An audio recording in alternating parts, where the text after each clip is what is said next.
Hi అండి. ఈరోజు మన వీడియోలో చాలా అంటే చాలా హెల్దీ రెసిపీ అయితే చూపించబోతున్నాను. ఎవరైనా సరే డైట్ ప్లాన్ చేసే వాళ్ళకి ఈ రెసిపీ అనేది చాలా బాగా యూస్ అవుతుంది. దీనికోసం బోన్లెస్ చికెన్ ఆర్ ఎల్స్ కొంచెం ఎక్కువ మసిల్ ఉండేలాగా మీరు ముక్కలనైతే తీసుకోండి. ఈ క్వాంటిటీకి మనకి 4 మీడియం సైజ్ శాండ్విచ్ అయితే వస్తుంది. సో నేను ఇందులో కొంచెం సాల్ట్, పసుపు వేసుకొని బాగా హీట్ చేస్తున్నాను, అంటే ఉడికిస్తున్నాను. ఇది ఉడికి మొత్తం బాగా ఇప్పుడు వచ్చిన దానికంటే కూడా ఇంకా ఇలా ఉడుకుతున్నప్పుడు మనం ఆ పీసెస్ మెత్తగా అయిపోతాయి. దీన్ని తీసి పక్కన ఉంచేసుకొని మొత్తం వీడియోలో చూపిస్తున్న విధంగా స్మాష్ చేసుకోండి. ఇవి వీలైనంత సన్నగా చేసుకోవడానికే చూసుకోండి. ఎందుకు అంటే మనం దీని లోపలికి స్టఫ్ ప్రిపేర్ చేసినప్పుడు లావుగా ముక్క ఉంది అనుకోండి, మీకు మనం వేస్తున్న ఫ్లేవర్స్ అన్నీ అయితే దానికి పట్టవు. సో సన్నగా చేసుకోవడానికే ట్రై చేయండి. ఆ తర్వాత నేనైతే నా దగ్గర ఉన్న వెజిటేబుల్స్ అన్నీ కూడా కట్ చేసుకున్నాను. క్యారెట్ అనేది ఆప్షనల్, మీ ఇష్టం. నేను ఇక్కడ చూపించాను, నేనైతే వేసుకోలేదు. ఒక బాండీ పెట్టుకొని అందులో ఒక 2 టేబుల్ స్పూన్స్ ఆయిల్ యాడ్ చేసుకొని సన్నగా తరుక్కున్న ఆయిల్, పచ్చిమిర్చి వేసి కొంచెం వేగిన తర్వాత మళ్ళీ అల్లం వెల్లుల్లి పేస్ట్ ఫ్రెష్గా దంచుకొని వేసుకోండి, చాలా టేస్టీగా ఉంటుంది. ఇక అన్నీ వేగిన తర్వాత టమాటో కూడా యాడ్ చేసుకొని బాగా మగ్గనియండి. టమాటో అనేది సన్నని మంట మీద కనుక మీరు చేసుకున్నట్లయితే గ్రేవీ అనేది మంచిగా ముక్క మనకి పీసుగా ఉండకుండా స్మూత్ స్ట్రక్చర్కి అయితే వచ్చేస్తుంది.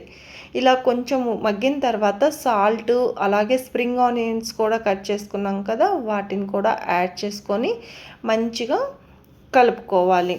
ఇప్పుడు ఇవన్నీ మగ్గిన తర్వాత కొంచెం కారం, ధనియా పేస్ట్, గరం మసాలా కూడా వేసుకొని వీటిని కూడా వేయించుకొని మనకి నూనె పైకి తేలుతూ ఉంటుంది ఆ సన్నటి మగ్గలాగా. మీరు చూసుకున్నట్లయితే గ్రేవీ అంతా కూడా దగ్గరకు వచ్చేసి ఉంటుంది. ఇక ఈ పీసెస్ మనం ఫస్ట్లోనే పీస్ చేసుకున్నాం కదా, ఈ గ్రేవీలో ఆయిల్ మనకి తెలుస్తున్నప్పుడు ఈ పీసెస్ని ఇందులో యాడ్ చేసుకొని మంచిగా కలుపుకోండి. చెప్పాను కదా, ఇలా సన్నగా పీసెస్ ఉంటే ఈ గ్రేవీ అనేది మొత్తానికి పడుతుంది. ఇందులో కొంచెం టమాటో కెచప్ కూడా నేను యాడ్ చేసుకున్నాను, అది మీరు ఆప్షనల్, నేనైతే యాడ్ చేశాను.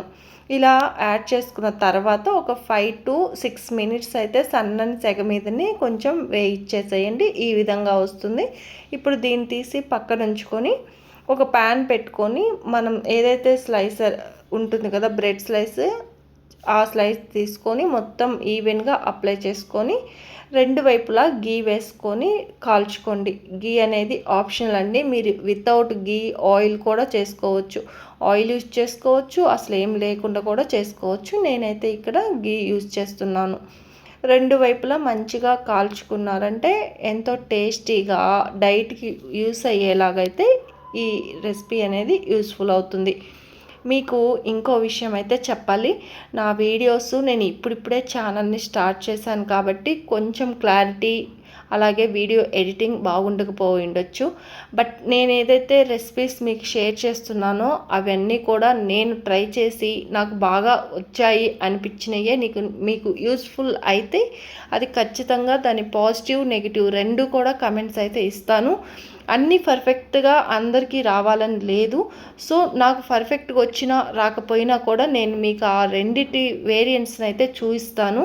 ఖచ్చితంగా నాలో ఏదైనా సరిగ్గా చేయలేకపోతున్నాను అంటే దాన్ని ఇంప్రూవ్ అయితే చేసుకుంటాను. బెస్ట్ క్వాలిటీ అయితే ఫర్దర్గా ఇస్తాను, అందులో ఎటువంటి సందేహం లేదు.